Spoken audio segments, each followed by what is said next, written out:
하나님 말씀 누가복음 7장 1절에서 10절의 말씀입니다.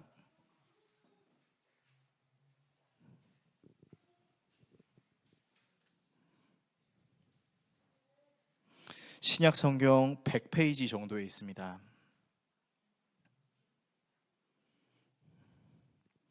누가복음 7장 1절에서 10절의 말씀을 한 절씩 교독하시고 마지막 절은 같이 읽도록 하겠습니다. 예수께서 모든 말씀을 백성에게 들려주시기를 마치신 후에 가버나움으로 들어가시니라. 어떤 백부장의 사랑하는 종이 병들어 죽게 되었더니 예수의 소문을 듣고 유대인의 장로 몇 사람을 예수께 보내어 오셔서 그 종을 구해주시기를 청한지라. 이에 그들이 예수께 나와 간절히 구하여 이르되 이 일을 하시는 것이 이 사람에게는 합당하니이다. 그가 우리 민족을 사랑하고 또한 우리를 위하여 회당을 지었나이다 하니 예수께서 함께 가시세 이에 그 집이 멀지 아니하여 백부장이 벗들을 보내어 이르되 주여 수고하시지 마옵소서. 내가 집에 들어오심을 나는 감당하지 못하겠나이다. 그러므로 내가 주께 나아가기도 감당하지 못할 줄을 알았나이다. 말씀만 하사 내 하인을 낫게 하소서. 나도 남의 수하에 든 사람이요 내 아래에도 병사가 있으니 이더러 가라 하면 가고 저더러 오라 하면 오고 내 종더러 이것을 하라 하면 하나이다. 예수께서 들으시고 그를 놀랍게 여겨 돌이키사 따르는 무리에게 이르시되 내가 너희에게 이르노니 이스라엘 중에서도 이만한 믿음은 만나보지 못하였노라 하시더라. 보내었던 사람들이 집으로 돌아가 보매 종이 이미 나 있었더라. 아멘. 오늘 여러분과 함께 예수님의 일생 33번째 시간 주님의 말씀대로 살고 싶습니다 라는 주제로 하나님의 말씀을 나누도록 하겠습니다. 예수님께서 가장 기뻐하시는 믿음이 무엇일까요? 이 부분에 대해서 사람들과 얘기를 나누다 보면 누군가는 예수님의 이름으로 큰 일을 행한 것입니다 라고 말할 수도 있을 것이고, 또 누군가는 하나님을 사랑하듯 이웃을 사랑하는 것입니다 라고 말할 수도 있을 것이고, 누군가는 어떻게 하면 예수님께서 기뻐하실까를 생각하며 신앙생활을 하는 것이다 라고 말할 수도 있을 것입니다. 이 외에도 여러 가지 말들로 예수님께서 가장 기뻐하시는 믿음이 무엇인지에 대해 표현할 수 있겠지만, 이 모든 내용을 한 문장으로 요약하면 아마도 이렇게 요약할 수 있을 것 같습니다. 예수님께서 가르쳐 주신 대로 행동하는 것입니다. 그리고 그것을 기쁨으로 하는 것입니다. 기계적으로 마치 컴퓨터에 공식이 적용된 듯 예수님의 가르침을 실천하는 것이 아니라 예수님의 가르침을 따르는 것이 정말로 기쁘고 그것을 내가 자발적으로 따르고자 하는 신앙, 바로 이것이 하나님께서 기뻐하시는 믿음이라고 할 수 있겠습니다. 오늘 본문에는 성경에 정말로 몇 안 되는 예수님의 극찬의 내용이 나옵니다. 지난주만 하더라도 우리는 산상수훈의 내용을 통해 나더러 주여 주여 하는 자마다 다 천국에 가는 것이 아니고 예수님의 이름으로 수많은 기적과 수많은 훌륭한 일을 행했다 할지라도 예수님이 모르실 수 있고 불법을 행하는 자다라는 예수님의 말을 들을 수 있다라는 사실을 우리는 나눴었습니다. 그러니까 이 산상수훈의 엔딩이 참 화목하고 행복하게 끝나려면 좋으련만 예수님께서는 경고의 말씀으로 산상수훈을 마무리하셨다라는 거죠. 그러나 이런 공포스러운 예수님의 말이 끝나고 난 다음의 내용은 예수님의 극찬입니다. 심지어 그 극찬을 받은 대상이 유대인이 아니라 이방인입니다. 당시 로마의 지배를 받고 있었던 이스라엘 사람들이 가장 불편해할 수 있었던 사람들이 누구였냐면 바로 로마의 파견 군인들이었어요. 그런데 이 로마에서 파견을 받아서 유대인들을 옥죄는 이 이방인에게 예수님께서는 이스라엘 중에서도 이만한 믿음을 본 적이 없다라고 말씀하십니다. 다른 말로 표현하면 예수님께서 백부장의 믿음을 정말로 기뻐하셨다라고 말할 수 있는 것이죠. 성경에는 이 백부장이 어떻게 예수님께서 기뻐하실 만한 믿음을 가졌는지에 대한 내용은 기록되어 있지 않습니다. 많은 신학자들이 추측할 뿐입니다. 그래서 오늘 말씀을 통해서 우리는 과연 이 이방인 백부장이 어떻게 이런 믿음을 가질 수 있었나요? 라는 내용을 다루기는 좀 어려울 것 같습니다. 다만 우리는 오늘 백부장의 행동이 세세히 기록되어 있는 이 누가복음의 내용과 마태복음의 내용을 토대로 예수님을 믿으려고 하는 사람의 모습이 어떤 것인지에 대해서 좀 살펴보도록 하려고 합니다. 오늘 설교를 통해서 다음과 같은 내용을 나누려고 합니다. 먼저는 예수님을 믿음으로 사람을 대하는 태도에 대해 나누겠습니다. 그리고 예수님을 믿음으로 예수님을 대하는 태도에 대해 나누겠습니다. 마지막으로 예수님을 믿음으로 하나님을 대하는 태도에 대해 나누겠습니다. 예수님을 믿음으로 사람을 대하는 태도, 예수님을 대하는 태도, 하나님을 대하는 태도, 이 세 가지 내용을 살펴보고 함께 기도하는 시간을 갖도록 하겠습니다. 첫 번째, 예수님을 믿음으로 사람을 대하는 태도입니다.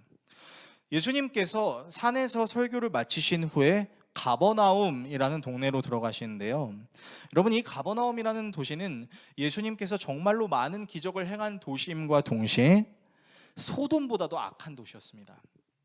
마태복음 11장에는 이 가버나움에서 행하신 기적을 만약에 소돔에서 행하셨다면 소돔이 가버나움보다 나았을 것이다 라고 말씀하시는 예수님의 말씀이 기록되어 있을 정도로 당시 가버나움에 있었던 유대인들이 하나님을 온전히 믿지 못했고 하나님을 믿는다고 이야기하면서도 사실은 하나님이 아닌 다른 것을 섬기는 굉장히 이중적이고 악한 마음이 굉장히 질비해 있던 도시라는 것이죠.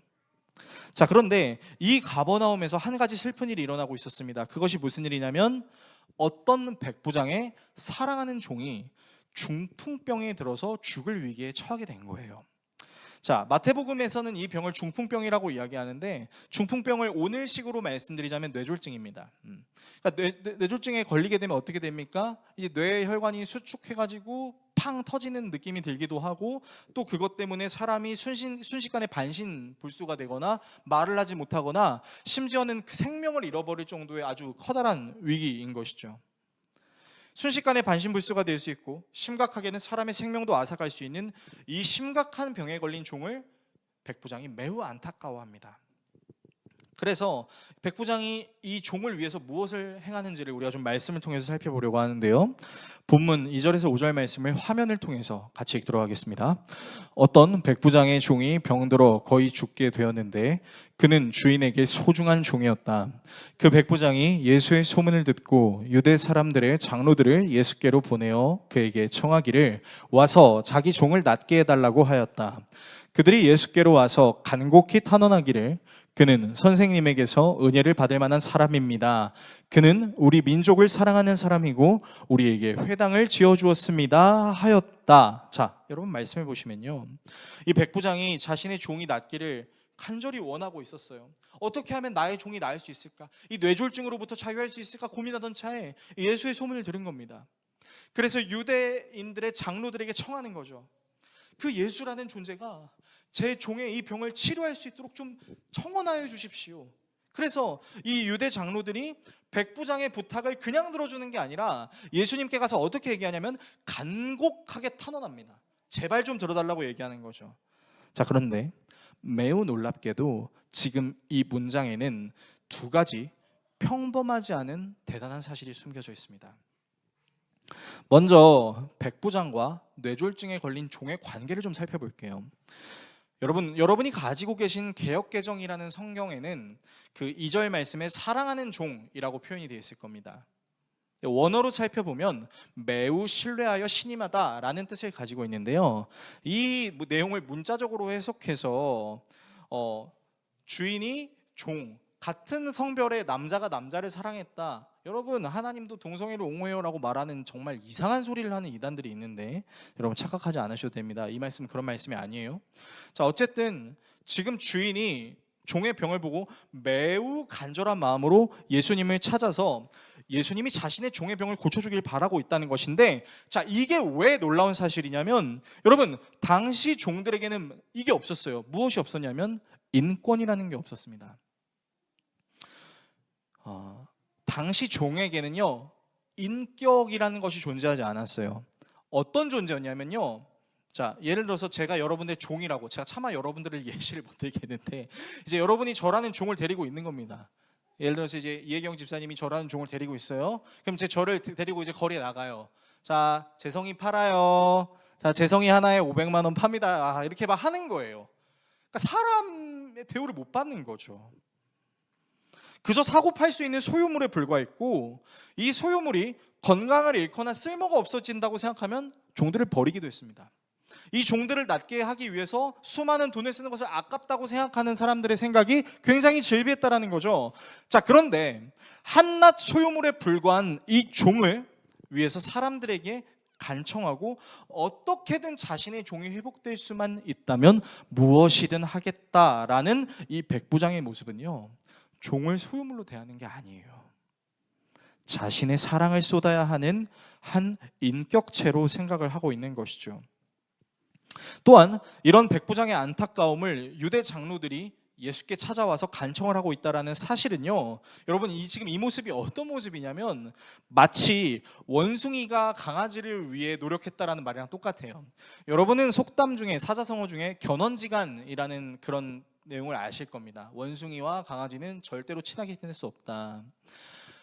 당시 이스라엘을 억압하기 위해, 속박하기 위해 파견된 로마의 군인과 자신의 나라를 잃어버렸다고 생각하고 자신을 늘 속박하고 억제하는 그 로마 군인을 바라보는 이스라엘의 관계가 좋았겠습니까? 절대 좋지 않습니다. 유대인들의 입장에서는 저 백부장이 어떤 원수와도 같은 존재죠. 그리고 백부장도 이 녀석들이 자칫 잘못해서 반란을 일으키면 어떡하지라는 생각을 가지고 항상 주시해야 되는 겁니다. 그러니까 당시 유대인들은 로마의 지배를 받고 있었고, 또 유대인들도 언제든지 이제 이 로마에서 반란을 일으킬 생각을 갖고 있었기 때문에, 그래서 성경에 보면 이제 열심당원이라는 그 단어를 여러분들이 보신 적이 있겠지만, 이 열심당원이 하는 일이 바로 그런 일이었습니다. 혁명을 일으켜가지고 이스라엘을 원래 부강했던 나라로 되돌리려고 했던 일종의 혁명군, 개혁가들이었던 것이죠. 자, 근데 오늘날로 치면 군대의 중대장이라고 말할 수 있는 이 백부장의 입장에서는 유대인들을 얌전히 있으라고 엄포를 놓을 수 있고, 유대인들의 입장에서는 나라를 뺏은 원수의 졸개라고 생각할 수 있는 이 상황은 마치 물과 기름, 절대로 섞이지 않을 수 있는 그런 관계라는 거죠. 그런데 이런 관계에 있을 수 있는 유대인들이 백부장의 종을 고치기 위해서 예수님께 찾아와서, 주님, 백부장의 종이 뇌졸중에 걸렸습니다. 주님밖에는 이 문제를 해결하실 수 있는 분이 없으십니다. 제발 저 백부장을 도와주세요라고 얘기하고 있는 거예요.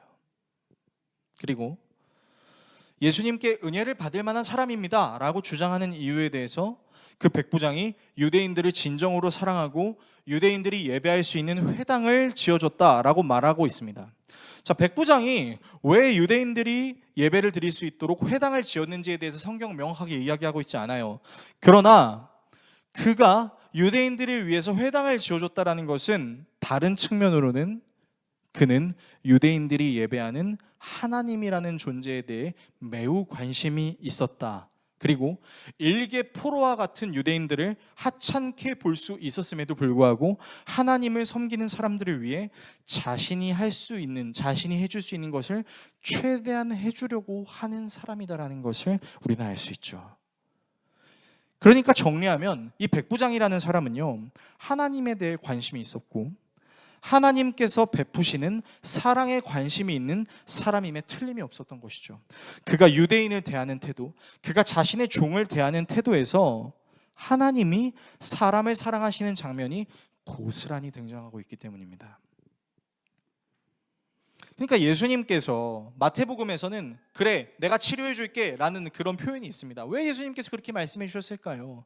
예수님은 알고 있었던 거죠. 그 백부장이 얼마나 사람을 존귀하게 여길 줄 아는, 그리고 그가 정말 하나님을 갈망하고 있었던 사람이라는 것을 예수님께서는 아셨기 때문에 이 백부장의 종을 고쳐주시기 위해 간 거라는 거죠. 그래서 이 백부장의 모습을 통해서 우리가 알 수 있는 확실한 한 가지가 있다면, 하나님을 경외하는 사람들은 사람을 함부로 대하지 않는다라는 겁니다. 그래서 하나님을 믿는 사람들에게 반드시 필요한 그 인간관계의 태도는 무엇이냐면 사람 자체를 존중할 줄 알아야 돼요. 그러면 사람이 사람을 존중하지 못하는 경우는 언제 발생할까요?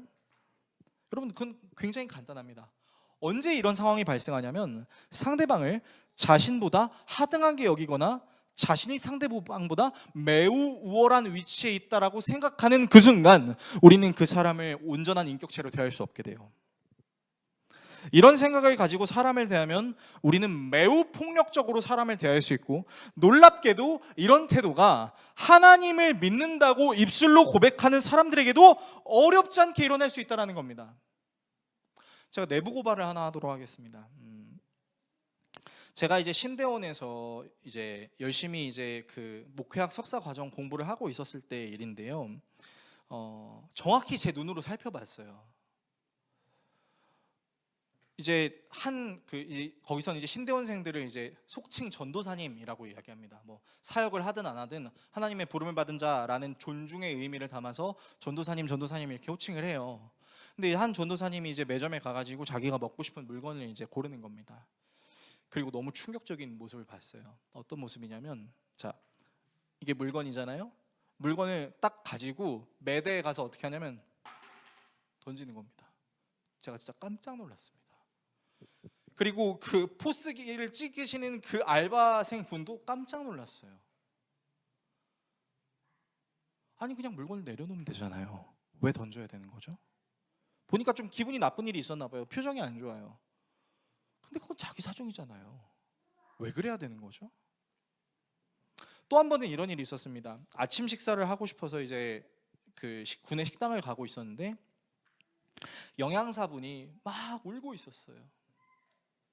그리고 이제 그 울고 있는 영양사분을 달래고 있는 전도사님이 있었는데, 영양사님 왜 이렇게 울고 계세요? 하고 물어보니까 이런 내용이었어요.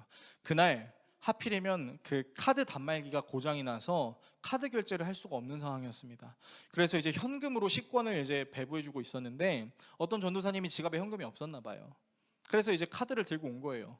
카드를 들고 와가지고 카드 결제해 주세요 했는데, 죄송하지만 지금은 단말기가 고장이 나서 현금 결제밖에 안 됩니다라고 영양사님이 아주 친절하고 이쁜 표정으로 얘기해 주셨는데, 그 전도사님이 이렇게 얘기를 했다라는 거죠.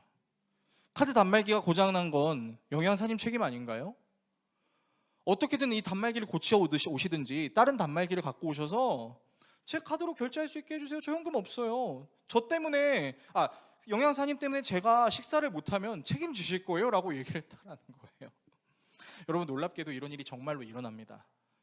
제가 이렇게 얘기하면 모든 전도사님들이 저를 미워할 것 같지만, 제가 정말 신앙생활을 하면서 가장 신앙생활의 위기를 느끼는 순간은 믿지 않는 사람들이 우리를 겨냥하는 게 아니라 믿는다고 얘기하는 사람들이 사람을 대하는 사랑이 전혀 없는 모습을 볼 때 저는 위기의식을 느껴요.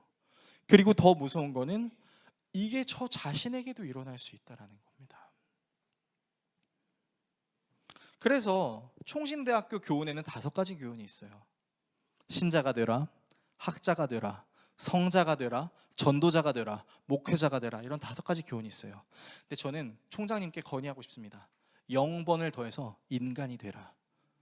그렇지 않나요? 여러분, 복음을 전한다고 말하는 사람이 하나님을 사랑하듯 이웃을 사랑해야 된다라고 그렇게 주장하는 사람들이 매대에서 알바하고 계신 분한테 물건을 던지고 영양사분한테 왜 카드 안 되냐고 따지고 소리를 지르는 그 사람이 교회 가서 어떻게 하겠어요? 성도님 안녕하세요. 성도님 할렐루야. 제가 차마 이 강단에서 제가 좀 언어를 상당히 조심해야겠지만, 여러분, 근데 저도 그럴 수 있다는 거죠. 그래서 제 아내가 항상 저한테 얘기해요. 여보, 거북섬에 있는 모든 눈이 당신을 바라보고 있어. 이 동네에서 함부로 행동할 생각하지 마 라고 얘기하는데, 여러분, 저는 그게 진짜 은혜가 돼요. 왜냐, 여러분, 나를 감시하는 건 내가 그런 죄를 저지르지 않을 수 있도록 하나님께서 허용을 하셨다라는 거죠. 가끔 이양미 집사님이랑 엘리베이터에서 만날 때가 있습니다. 굉장히 추리한 복장과 머리를 감지 않은 채 기름진 채로 정말 이렇게 구시렁한 표정으로 만날 때가 있는데, 그런 저도 사랑해 주시는 우리 이양미 집사님 너무 감사한데, 여러분, 우리는 진짜 사람을 대할 때 조심해야 된다는 겁니다. 내가 하나님을 믿는다고 이야기하면서도 그 하나님을 믿는 믿음으로 사람을 사랑하려는 어떤 태도나 자세를 취하지 않은 채 내 감정대로, 내 멋대로, 여러분, 그거는요 궁극적으로 하나님 욕먹이는 행위입니다. 궁극적으로 그거는 예수 그리스도의 이름을 신뢰하는 일이 아니라고 말할 수 있다라는 것이죠. 그러므로 기억하십시오. 예수님을 믿는 사람들의 태도, 하나님을 경외한다고 말할 수 있는 사람의 태도는 사람을 존중할 줄 아는 태도를 항상 갖고 있다는 것입니다. 2번째입니다. 예수님을 믿음으로 예수님을 대하는 태도입니다. 예수님께서 유대 장로들의 간청을 들어주셔서 백부장의 집으로 향하는데요. 예수님이 백부장 집 근처에 도착했다라는 사실을 안 백부장이 이제 친구들을 통해서 예수님께 이제 자기의 생각을 전하는데, 오늘 본문에서 본문 6절에서 9절의 말씀을 읽어드리겠습니다. 예수께서 그들과 함께 가셨다. 예수께서 백부장의 집에서 그리 멀지 않은 곳에 이르렀을 때에 백부장은 친구들을 보내어 예수께 이렇게 아뢰게 하였다. 주님, 더 수고하실 것 없습니다. 저는 주님을 내 집에 모셔드릴 만한 자격이 없습니다. 그래서 내가 주님께로 나올 엄두도 못 냈습니다. 그저 말씀만 하셔서 내 종을 낫게 해주십시오. 나도 상관을 모시는 사람이고 내 밑에도 병사들이 있어서 내가 이 사람더러 가라고 하면 가고 저 사람더러 오라고 하면 옵니다. 또 내 종더러 이것을 하라고 하면 합니다. 예수께서 이 말을 들으시고 그를 놀랍게 여기시며 돌아서서 자기를 따라오는 무리에게 말씀하셨다. 내가 너희에게 말한다. 나는 이스라엘 사람들 가운데 아직 이런 믿음을 본 일이 없다. 자, 말씀을 보시면 여기서 백부장이 예수님께 유대 장로들을 보낸 이유가 등장하는데요. 자, 백부장이 예수님을 그저 유대인 중에 하나로 여겨서 자기가 직접 예수님을 찾아가는 게 귀찮으니까 유대 장로들을 시키는 게 아니라는 거예요. 백부장은 예수님을 정말로 만나고 싶었어요. 예수님이 자기의 주인으로 여기는 믿음이 있었던 것이죠. 그래서 예수님을 만나고 싶은 마음은 있었지만 어떤 마음이 있었냐? 과연 내가 예수님을 영접할 수 있는 자격이 있나라는 일종의 겸손함이 있었던 것이죠. 또한 예수님이 왔다 갔다 하실 필요 없이 그냥 예수님이 계신 그 자리에서 말씀으로만 하시면은 백부장의 종의 병을 낫게 하겠다라고 말씀만 하시면은 내 종이 나을 거다라고 믿었다라는 것이죠. 그러니까 예수님이 직접 막 만져주신다든지 안수를 해주신다든지 어떤 사랑하는 내 종아 라는 이런 막 따뜻한 음성을 들려주신다든지 이런 특정한 행위를 하지 않으시고 그저 병이 나아라 라고 말씀만 하시면 나을 수 있다라고 믿었다라는 거예요. 또한 백부장은 예수님과 자신의 관계를 무엇으로 비유하냐면 군대에서 상사와 하사의 관계로 비유합니다. 그는 자기 밑에 병사에게 명령을 하면 병사가 자신의 명령에 복종을 하듯이 나도 상관을 모시고 있는 사람이다 라고 이야기하고 있습니다. 백부장이 이 말을 예수님께 전하려고 했던 이유가 무엇일까요? 백부장이 말하는 상관은 예수님이 나의 주인이다라는 뜻입니다.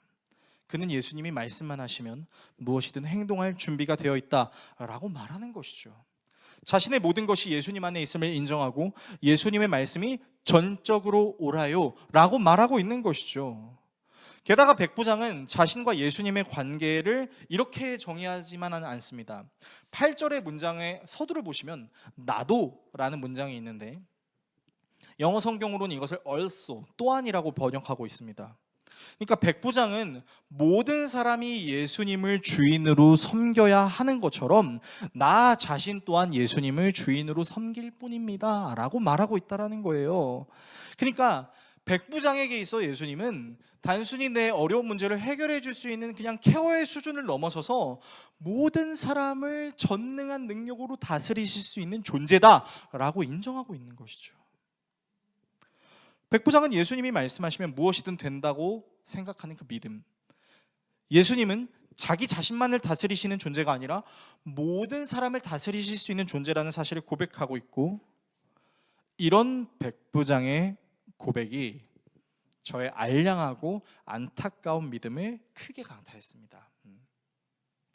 제 얘기를 좀 해드리고 싶은데 저는 하나님께 기도드릴 때요 항상 두 가지 가능성을 놓고 기도합니다. 어떤 일이 되거나 되지 않는 상황을 놓고 기도할 때 저는 이렇게 기도해요. 하나님, 정말로 이 일이 일어났으면 좋겠어요. 정말로 제가 생각하는 그 결과가 나타났으면 좋겠습니다. 하나님, 정말로 제가 생각하는 대로 결과를 내주세요 라고 소망하며 기도해요. 그러면서 반대로는 하나님께서 이 기도를 들어주시지 않더라도, 설령 하나님께서 내 생각대로 행동해 주시지 않더라도 하나님을 믿을 수 있게 해주세요 라고 기도해요. 다니엘의 세 친구가 풀무불에 빠져들기 전에 했던 그 기도를 흉내를 내고 있는 거죠. 자, 그런데 이 기도에 치명적인 약점이 있을 수 있습니다. 겉으로 봤을 땐 너무 좋은 기도예요. 내 뜻대로 해주세요. 그러나 내 뜻대로 안 해주시더라도 순종할게요. 진짜 좋은 기도잖아요. 그런데 그 이면에는 이런 마음이 있을 수 있어요. 설마 하나님께서 내 기도를 들어주실까? 라는 의문입니다. 그러니까 이런 거예요. 좀 쉽게 설명해 드리면 이런 겁니다. 하나님이 그 기도를 들어주셨으면 좋겠어요. 자, 좋겠어요. 무슨 말이에요? 안 들어주실 수도 있다라는 일종의 하나님을 향한 의구심과 의심이 담겨져 있을 수 있다라는 것이죠. 매우 깔끔하게 하나님을 경외하는 것처럼 하나님 들어주시면 감사합니다. 그러나 그렇지 않으시더라도 전 하나님을 따르겠습니다라고 제 입술로 제가 기도하는 그 기도의 내용 이면에 사실은 하나님을 신뢰하지 못하고 하나님 정말 이 기도를 들어주실 수 있을까? 라는 그런 연약함이 사실은 종종 등장할 수 있다. 사실은 그럴 수 있다. 하나님을 정말 믿고 싶은 마음이 있지만 하나님께서 정말로 설마 내 기도를 들어주시겠어? 라고 생각하는 그 생각이 저에게 있을 수 있다는 겁니다. 아마도 제가 이렇게 생각할 수 있는 여지가 있는 이유는 하나님을 절대 주권을 가진 존재로 여기는 것이 아니라 마치 하나님께서 우리의 사랑을 받고 싶으셔서 갈구하시는 미저리 같은 존재로 여길 수 있는 가능성이 있기 때문이에요. 자, 이 말이 무슨 말인지 좀 쉽게 설명해 드리겠습니다. 자, 여러분, 우리가 예수님의 사랑에 대해서 종종 오해할 수 있는 부분이 있는데 그게 무엇이냐면 이제 예수님이 우리를 사랑하시는 그 행위에 대해서 이 드라마 두 가지가 생각날 때가 있어요. 하나는 이제 모래시계죠. 이제 모래시계에 이제 최민수 씨가 고현정 씨에게 이렇게 얘기하는 거죠. 이렇게 하면 널 가질 수 있을 거라 생각했어. 넌 내 여자니까 라고 이제 막 얘기하는 거죠. 네, 비웃어 주셔서 감사합니다. 자, 이제 막 그렇게 하면 이제 내 여자가 될 수 있을 거다. 또 가을 동화의 원빈 씨처럼 죄송해요. 제가 왜 이런지 모르겠는데 사랑 웃기지 마. 이제 돈으로 사겠어. 돈으로 사면 될 거냐? 얼마면 될까? 얼마면 되겠니? 딱 이렇게 하는 거죠. 죄송해요, 여러분. 이게 무슨 얘기냐? 여러분 이해하셔야 돼요. 웃지만 마시고 뭘 이해해야 되냐면 여러분 최민수 씨가 고윤정 씨한테 이렇게 하면 널 가질 수 있을 거라 생각했어. 굉장히 미저리적이죠. 원빈 씨가 송혜교 씨한테 얼마면 돼? 내가 이 정도 하면 너를 가질 수 있을까? 여러분 이 두 장면은요 공통점인데 미저리 같은 사랑이다라는 겁니다. 근데 우리는 자꾸 예수님이 우리에게 주시는 사랑을 이렇게 여기는 경우가 있다라는 거예요. 얘야 제발 나 좀 믿어라. 내가 너를 창조했어. 내가 너를 위해서 구원했어. 너는 그렇게 맨날 실수하고 넘어지지만 내가 항상 너를 위해 있잖아. 너를 붙잡고 있잖아. 나 좀 믿어주지 않을래? 라고 우리가 예수님을 이렇게 생각하는 경향이 있다라는 겁니다. 그래서 이런 생각을 가지고 있는 사람들은요 분명한 죄의식을 갖고 있지 않아요. 하나님을 향한 회개의 무게감도 상당히 가벼울 수 있다는 거죠. 그런데 여러분 생각해 보세요. 예수님이 미저리인가요? 제발 나 좀 믿어줘. 이렇게 하면 너를 가질 수 있을 거라고 생각했어. 얼마면 돼? 예수님이 그런 식으로 우리를 사랑하셨나요? 아니에요. 여러분 우린 좀 발상을 바꿀 필요가 있어요. 어떻게 바꿔야 되냐? 예수님은 우리에게 어떻게든 자기 자신을 믿게 하시려고 자신의 목숨을 거신 게 아니라는 거예요. 예수님의 사랑은 미저리 사랑이 아니라 자비 그 자체입니다. 무슨 말이죠? 자비라는 단어는 깊이 사랑하고 가엾게 여겨 긍휼하게 여김으로 베푸는 은혜를 뜻합니다. 우리가 하나님의 사랑을 미저리라고 말하지 않고 은혜라고 말하는 이유는요 우리가 하나님의 사랑을 함부로 값을 매길 수 없다고 생각하는 것이죠. 하나님의 사랑은 무한해요라고 말하면서도 그 무한이라는 단어 안에 감히 우리가 하나님의 사랑을 다 담을 수 있을까라는 생각을 하는 거죠. 오늘 이양미 집사님의 대표 기도문처럼 우리가 어떻게 하나님의 사랑을 우리의 언어로 다 표현을 할 수 있겠습니까? 그러니까 정리하면요 백부장은 예수님을 미저리처럼 여기고 있는 것도 아니고 예수님이 혹시 내 기도를 들어주시겠어? 라는 생각으로 기도를 하는 것이 아니라 백부장에게 예수님은 자비를 베풀어 주신 유일한 신과 같은 존재이고 자기 자신은 그저 예수님이 말씀하시는 대로 행동하는 존재일 뿐이다라는 것을 기쁘게 여기고 있었다라는 것이죠. 그러니까 자신의 종을 고칠 수 있는 유일하신 분이 예수님이라는 사실을, 그리고 그분이 그저 말씀만 하시면 자신의 종이 고침받을 수 있다라고 생각하는 것이죠. 그리고 예수님은 백부장에게 네가 믿은 그대로 될 것이다. 그래서 마태복음은요, 이 백부장의 종이 언제 나음을 받았냐라는 그 질문에 백부장이 예수님이 내 기도를 들어주셨다라고 생각하는 그 순간 나았다라고 기록하고 있습니다. 그래서 예수님을 믿는 사람들이 예수님에 대하는 태도는요, 예수님을 미저리로 여기는 것이 아니라 예수님을 자비하신 하나님으로 여기는 것, 바로 그 믿음이 우리에게 필요하다라는 것입니다. 세 번째, 예수님을 믿음으로 하나님을 대하는 태도입니다. 백부장은 예수님을 자신의 주인으로 믿었습니다. 그분의 한마디면 불가능도 가능할 수 있다라는 믿음을 가지고 있었습니다. 그는 그저 주님의 말씀이라면 무조건 순종해야 된다라는 믿음을 갖고 있었고, 그러한 믿음은 그의 인격에도 영향을 끼쳐 주님의 계명, 즉 하나님을 마음을 다해, 목숨을 다해, 뜻을 다해 사랑하는 것이 내 이웃을 내 자신과 같이 사랑하는 것과 동일하다라는 것을 삶으로 실천하는 사람이었어요. 그러니까 백부장은 예수님을 하나님으로 믿었던 사람인 것이죠. 예수님을 믿음으로 하나님을 대하는 태도가 과연 무엇일까요? 그것은 다른 말로 얘기하면 예수님을 하나님과 동일한 분으로 여기는 것입니다. 우리는 삼위일체 교리를 믿죠. 한 분이신 하나님이 세 위격을 가지고 계신다는 사실 말입니다. 이 세 분은 동일하신 한 분 하나님이심에 틀림없습니다. 그런데 우리는 이 세 분의 역할을 나눠서 성부 하나님은 세상을 창조하시고, 성자 예수님은 십자가를 감당하셨고, 성령 하나님은 오늘 이 시대에 예수님의 가르침을 생각나게 하시며 성령의 열매를 맺는 수준으로만 구분하거나, 예수님이 하나님의 아들이라는 이유로 예수님을 하나님보다 조금은 하등한 존재처럼 생각하는 경우가 있다라는 것이죠. 그러나 놀랍게도 성경은 예수님이 하나님과 동일한 존재다라고 분명하게 이야기합니다. 요한복음 1장 1절에서 3절엔 이런 말씀이 기록되어 있습니다. 태초에 말씀이 계셨다. 그 말씀은 하나님과 함께 계셨다. 그 말씀은 하나님이셨다. 그는 태초에 하나님과 함께 계셨다. 모든 것이 그로 말미암아 창조되었으니 그가 없이 창조된 것은 하나도 없다.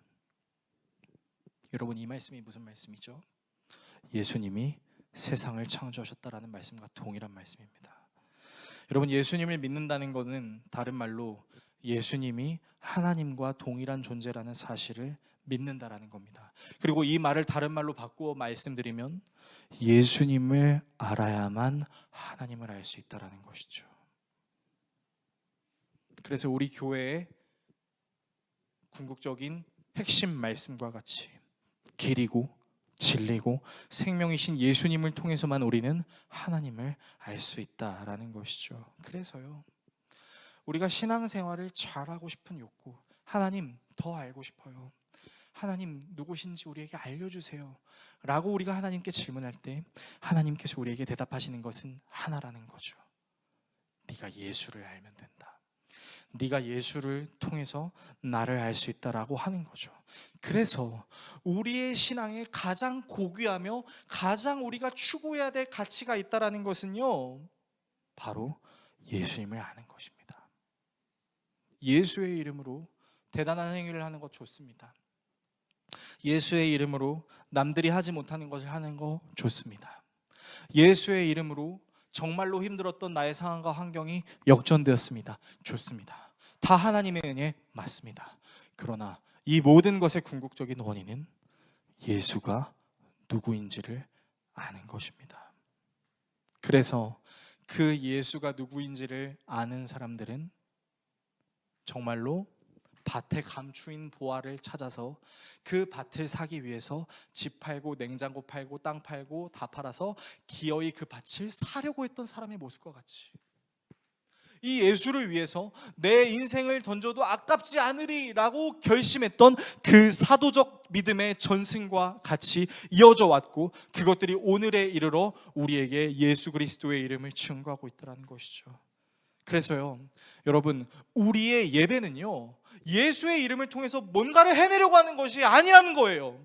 우리의 예배는 이 예배를 통해서, 찬양하는 시간을 통해서, 기도하는 시간을 통해서, 설교라는 시간을 통해서 우리는 예수가 누구인가, 그가 무엇을 행했는가, 그가 행한 것이 오늘을 살아가는 우리에게 어떤 의미를 지니고 있고 어떻게 적용해야 되는가를 나누는 것, 여러분, 이것이 바로 예배라는 것입니다. 그리고 그것이 우리의 신앙이라는 것이에요. 설교를 정리하겠습니다. 사랑하는 성도 여러분, 수천 년이 지나고 수많은 하나님의 기적을 경험하고 특별히 하나님께서 선택하셨다라는 민족의 칭호를 얻었던 이 이스라엘은요, 가버나움이 소돔보다도 못하다라고 예수님께서 말씀하실 정도로 매우 타락했다라는 거죠. 하나님을 잘 알고 하나님을 잘 믿어야 하는 사람들이 오히려 그러지 못했습니다. 이미 오실 예수 그리스도에 대한 충분한 예언이 있었음에도 불구하고 그들은 오신 메시아이신 예수님을 알아보지 못했어요. 그리고 어쩌면 그런 모습이 우리의 모습이 될 수 있다라는 것입니다. 우리가 수년 동안 신앙생활을 했다라고 말할 수 있을지는 몰라도 그것이 불법이 행하는 것이 될 수 있고 주님이 모르시는 일이 될 수 있다. 그리고 그렇게 될 수 있는 이유는 이미 하나님의 말씀이 우리에게 주어졌음에도 불구하고 선택적 순종으로 내가 듣고 싶은 하나님의 말씀만 듣고 듣기 싫은 말씀은 듣지 않는 우리의 신앙적 태도와 예수님을 정말로 나의 주인이라고 인정하고 싶지 않은, 어떻게 보면 굉장히 알량한 우리의 태도 때문이라고 말할 수도 있을 것입니다. 그래서 오늘 예배를 통해 저는 여러분께 이렇게 권면드리고 싶습니다. 저와 여러분이 우리가 하나님의 말씀대로 살 수 있는 은혜가 있게 해달라고 기도했으면 좋겠습니다. 하나님을 진정으로 사랑할 수 있는 믿음, 그 믿음대로 이웃에게 사랑을 실천할 수 있는 은혜가 우리에게 있기를 진심으로 원합니다. 그런데요, 여러분, 그래서 우리는 항상 결론을 이렇게 적용하잖아요. 자, 우리 한번 마음을 다시 새롭게 합시다. 좀 사랑하려고 노력해 봅시다. 좋아요. 저는 그 노력을 비하하고 싶은 마음은 없습니다. 근데 되던가요? 저는 잘 안 돼요. 저는 제가 목사라는 직분을 갖고 있음에도 불구하고 하나님의 말씀을 증거하면서도 뭐가 두렵냐면, 이렇게 떵떵거리면서 하나님의 말씀을 증거했음에도 뒤돌아서면 과연 내가 이웃을 사랑할 수 있을까? 차 운전을 하면서 내 앞에 칼치기를 이상하게 한 차를 보면 아이고 형제님 급한 일이 있으셨나 보다라고 생각하는 게 아니라 저런 쳐주길 XX 같은 이라고 생각하는 저의 악함이 드러날까봐 매우 두려운 저 자신은요, 제 능력대로 저는 변할 수 없는 존재라는 사실을 확신해요. 여러분은 어떠신가요? 그래서 여러분께 이렇게 말씀드리고 싶어요. 이 믿음을 가능하게 하시는 존재는 영원히 죽을 수밖에 없었던 사망의 골짜기로부터 우리를 건져내신 예수 그리스도의 은혜뿐입니다. 그 예수님께로 우리가 함께 나아갑시다. 우리로 하여금 온전히 하나님을 신뢰할 수밖에 없는 믿음을 주시는 그 예수께로 나아갑시다. 그분이 하나님의 말씀을 절대적으로 믿을 수 있는 믿음을 허락하여 주실 뿐 아니라 하나님을 사랑하듯 내 주변에 있는 사람을 사랑할 수 있는 마음을 우리에게 허락하여 주실 것입니다. 그 예수께로 나아갑시다. 그 예수가 하나님의 말씀대로 우리를 살게 하실 것입니다. 기도하겠습니다.